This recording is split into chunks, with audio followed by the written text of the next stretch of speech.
Well, hello again. Pastor Ray Barnett here. Glad you could join me for another broadcast on God's answers for anxiety and depression. As always, I wish you a good morning, a good evening, or a good afternoon, depending on what time you're watching this broadcast. If you watched yesterday's broadcast, you'll notice I'm sitting here on the same perch that I was on yesterday. This is my Bowflex machine. Give you a little peek at it. There's the high crossbar, and well, you can't really see much down there. Great machine. Works really well. I do about 70 different exercises on it. And it's a good stand-in until my gym opens up, which is Monday morning. It's coming. So my plan is to use this as an accessory, which, believe me, you can get a good workout on this here. This is a good home gym, and I will remind you that I'm not being endorsed by Bowflex, although, quite frankly, I should. But Monday, my gym opens back up again after 8 months of not doing any weight training at all. But it's okay. I have been working out. I have been keeping myself in a reasonably good shape. And I do mostly strength training and some conditioning mixed in there as well. You know, as you get older, as a matter of fact, let me just stick with as you get older. Strength training, beyond anything else. It includes running, walking, aerobics classes, everything. Strength training is the best exercise that you can do. And you can look that up for yourself. Look at all the websites like WebMD, not so much the websites that are made for physical fitness and are selling things. They got something to gain. Look at the ones that have nothing to gain and study it. Strength training is the number one thing that you will get the best benefit at. And I say especially as you get older, but really it's good at any stage. I think I told you, for 5 years I was an amateur boxer, played high school football, and I ran for over 30 plus years. I loved running. I may even try to get back to a little bit of it, but not too much. Not like I used to, 6, 9, 13, 20 miles, all that stuff now. It's very hard. It's a lot of wear and tear on the joints, a lot of wear and tear on your body in general.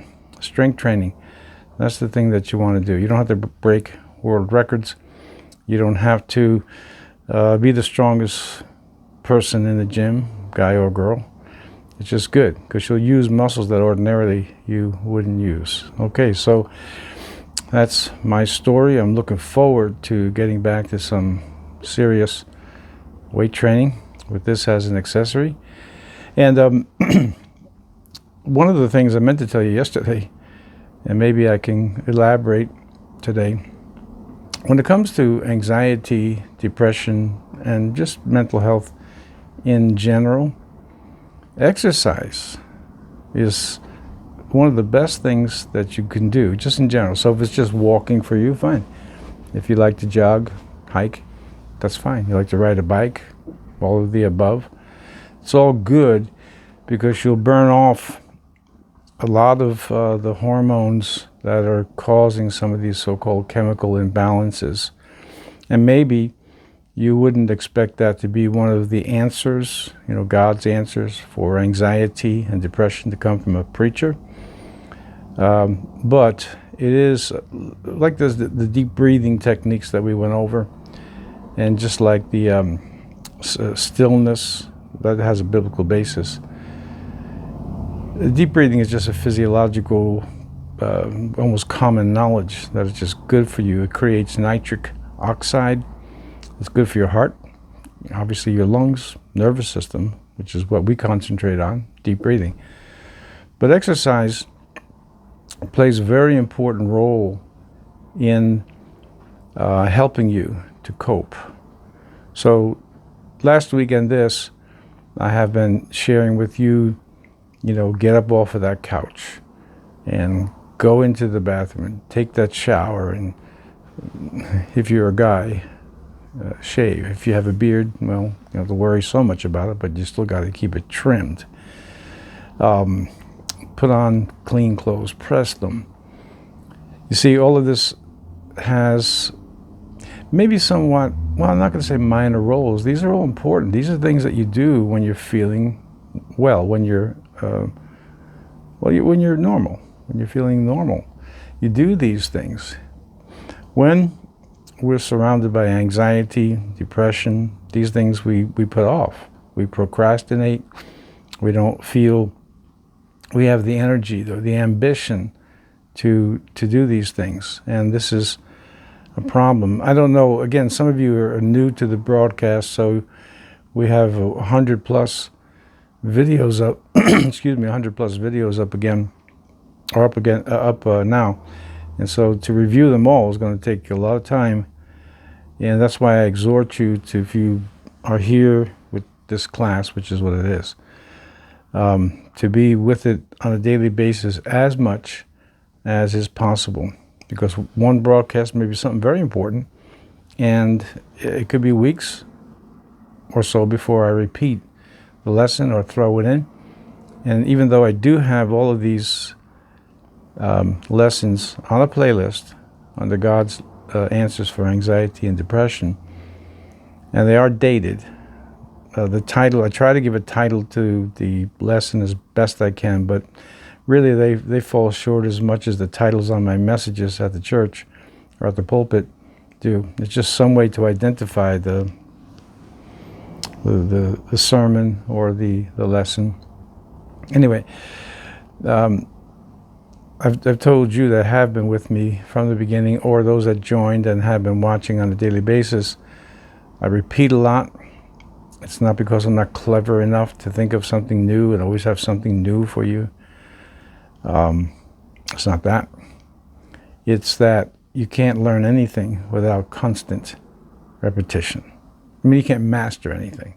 You can't become really proficient until you hear it again and again and again and again. And if you get it wrong, we keep doing it.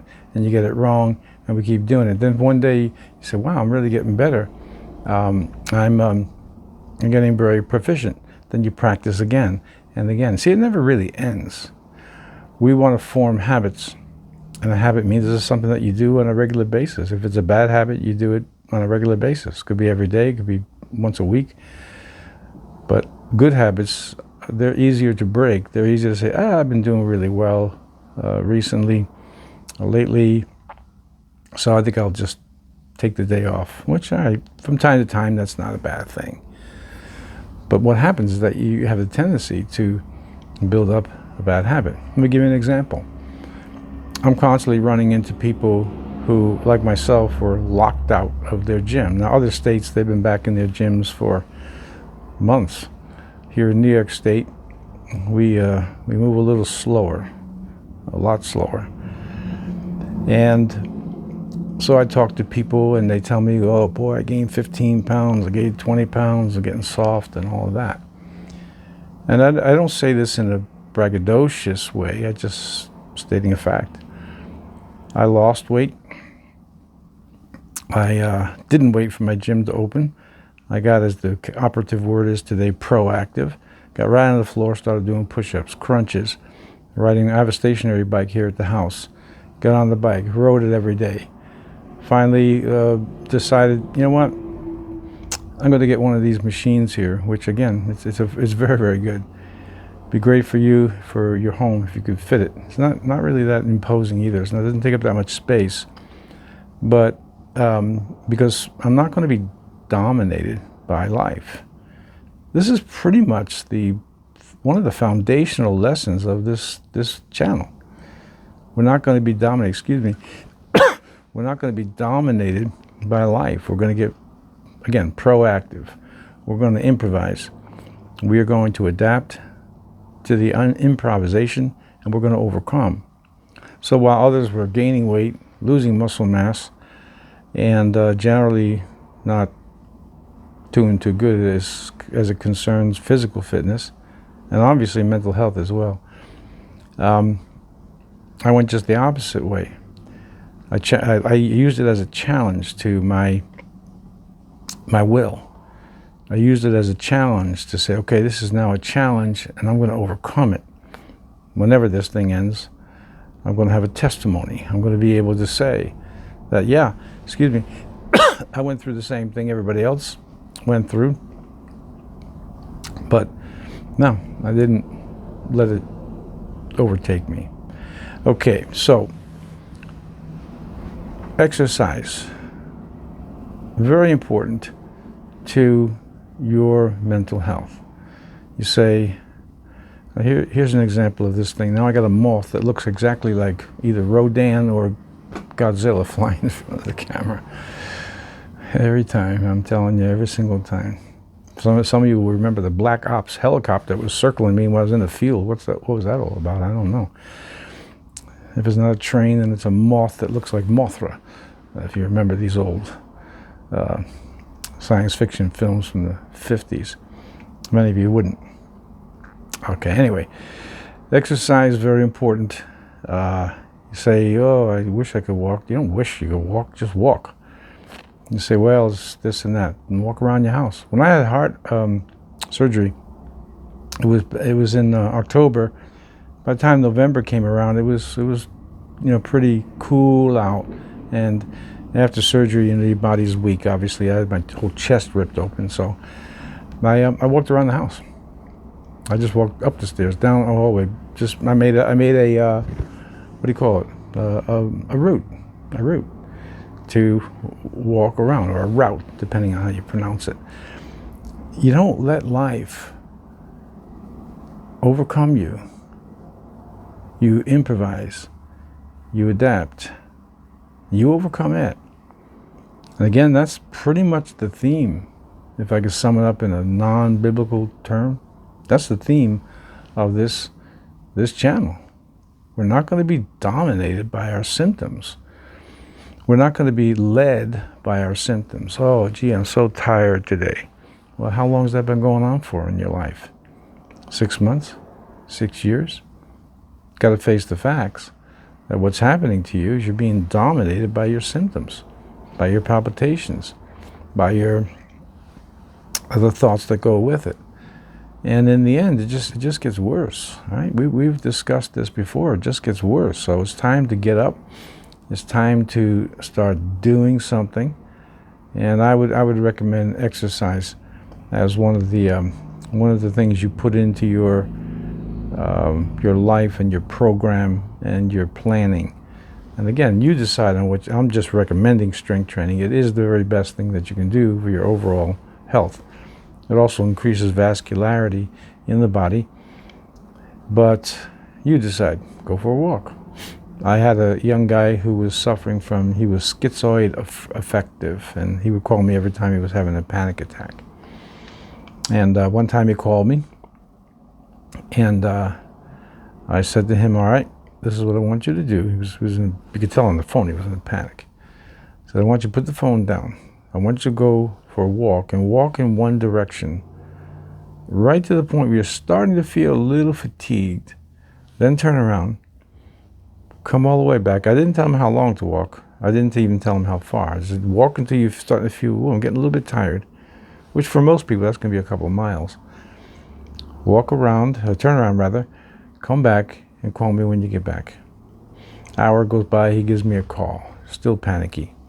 I said, did you go for the walk? Well, no, and he goes through this whole string, or went through this whole string of excuses. Now, that's been our theme for the last 2 weeks now. No more excuses. Sad to say, eventually I had to drop him. He was not compliant. He wasn't doing, look, if you call me up, I'm a pastor, right? And you call me up and you want advice, okay, fine. You want prayer, that's anytime, I'll pray for you.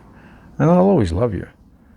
But that doesn't mean if you're going to waste your life and waste your time, that you're going to waste my life and my time as well.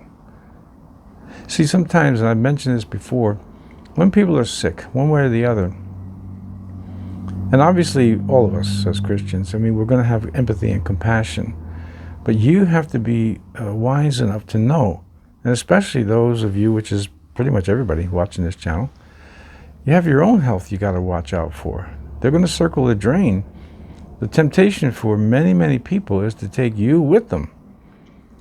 So that can't happen. And as I said, in this one particular case, and there's been others, I just had to tell him one day, don't call me. Sounds kind of cruel, right? You don't expect pastors to talk that way. Well, if you read through the New Testament, you're going to see that Jesus did that on more than one occasion. If any man want to come after me, he talked about carrying the cross, and if you don't, you can't be my disciple. If you don't put me first, you can't be my disciple, and so on. So I'm not getting it from somebody strange. We don't want to serve an imaginary Jesus. We want to serve the Jesus that's in the Bible. So in that case, I had to drop him, and I still pray for him. But I had to drop him because he wasn't compliant. Okay, so the theme of these last 2 weeks, including today, this would be, I think, part 5. No more excuses. Now, as I'm sitting here, right, on my perch, which again was a convenient choice, because I got a lot to do. Tonight's Wednesday. Today's November the 4th, year 2020. And I have a lot to accomplish. I have Bible study tonight. I have a discipleship group that I run right before the Bible study, usually a little time afterwards. I won't be getting home till sometimes 9:30, 10 o'clock at night. My day begins at 7 a.m. So I'm here. I mean, at this particular place, because my little home office is right behind me, but you can't really see. It's over in the corner over there where I got a gazillion books and my computer and everything else. I got to work on my doctoral program, which I've put on hold for the last 4 months, and I had to say to myself, just what I'm saying to you, make a decision, do it, or write to the school and say, you know what, I get in over my head. I've decided to go forward with it. Anyway, I have to get that done, I have to get things done. So I apply these things to myself. I'm not an armchair general telling you what to do while I break all the rules. The message that I preached at the church for the last 2 weeks, and the one that I'm giving you, which is a little more specific towards the issues of anxiety and depression, is actually designed for me. I designed it for myself. No more excuses. These little foxes, it says in Ecclesiastes, they spoil the vine. I don't have really big, major issues in my life, but I got a lot of little foxes where I just conceded or procrastinated or just kept putting it off. And one day I got up and I said to myself, no more excuses. Just get the job done. Get what needs to be done, done. And so it became the message for this channel. It became the message for my pulpit and the little theme that I'm running on right now. No more excuses. Because as I said to you already, if you allow yourself to make excuses for your depression, for your panic, and we live in the United States of America, so there's a lot of answers. Like I've said to you before, suicide in my mind, well, first of all, it's never an option no matter where you live. But in America, I mean, there's so many opportunities, so many ways that we can help, or people can help, doctors can help, counselors can help, pastors can help. Nobody should ever get to that point in this age in which we live. But people do. They just give up. And you can't afford to give up or to give in, because you're going to be a victim.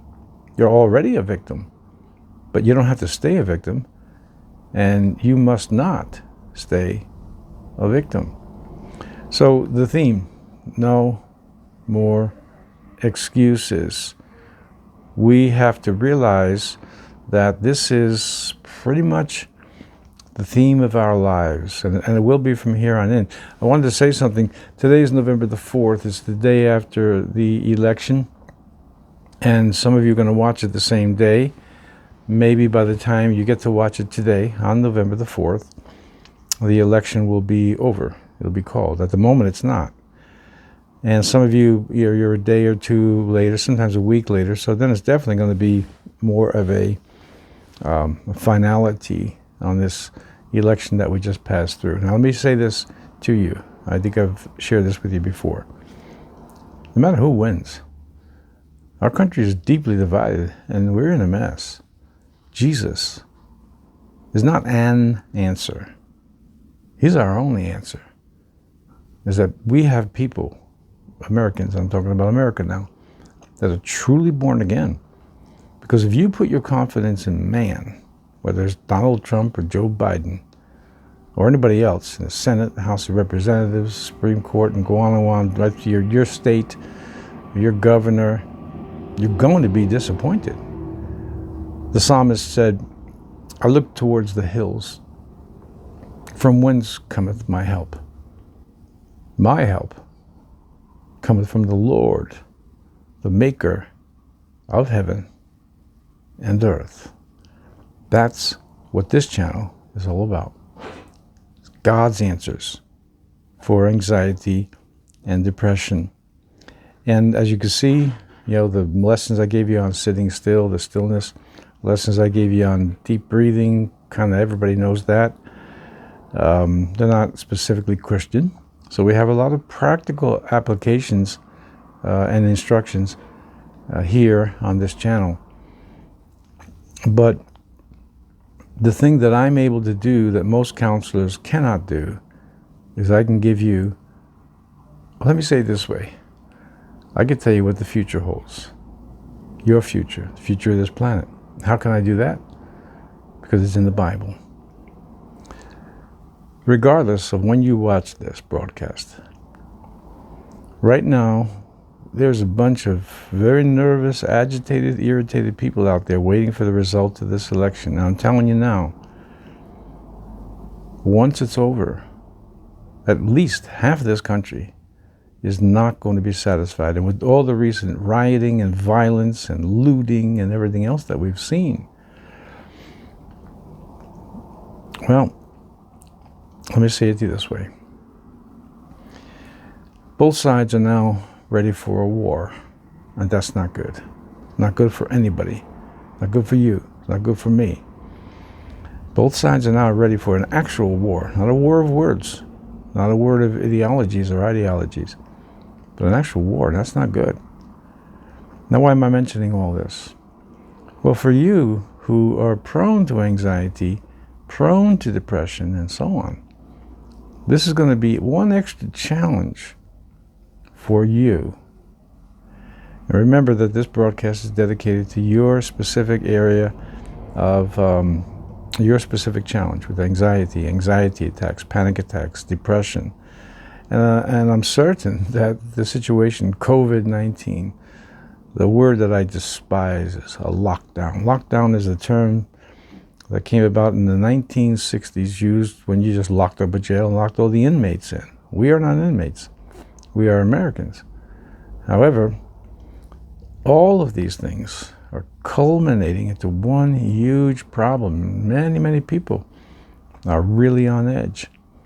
My job here is to do my best to alleviate your suffering. And to do that, I exhort you again today to put your eyes on God.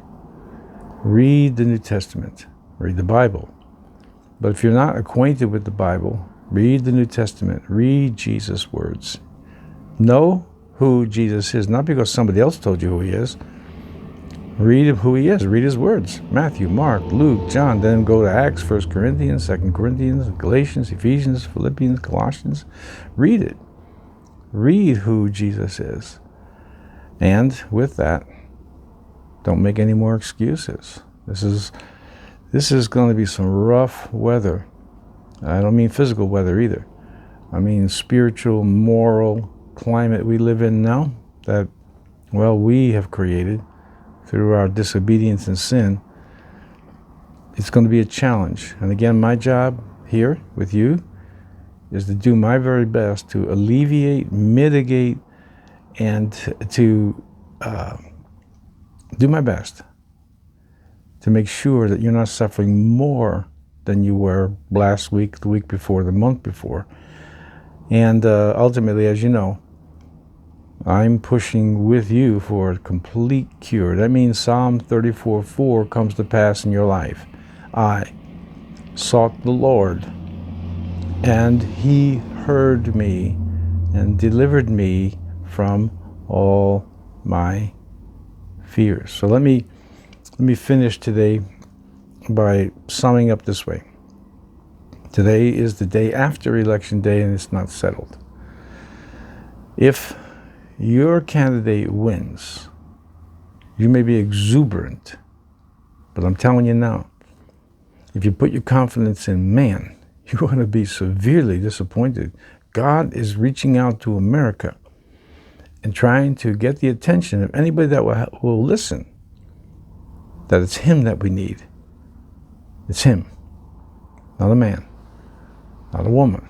If we have his help, and we had actually godly influences in offices such as the president and the Senate and the House of Representatives and the governors and all the way right down to your local government, if we had godly people, we would be at peace and protected.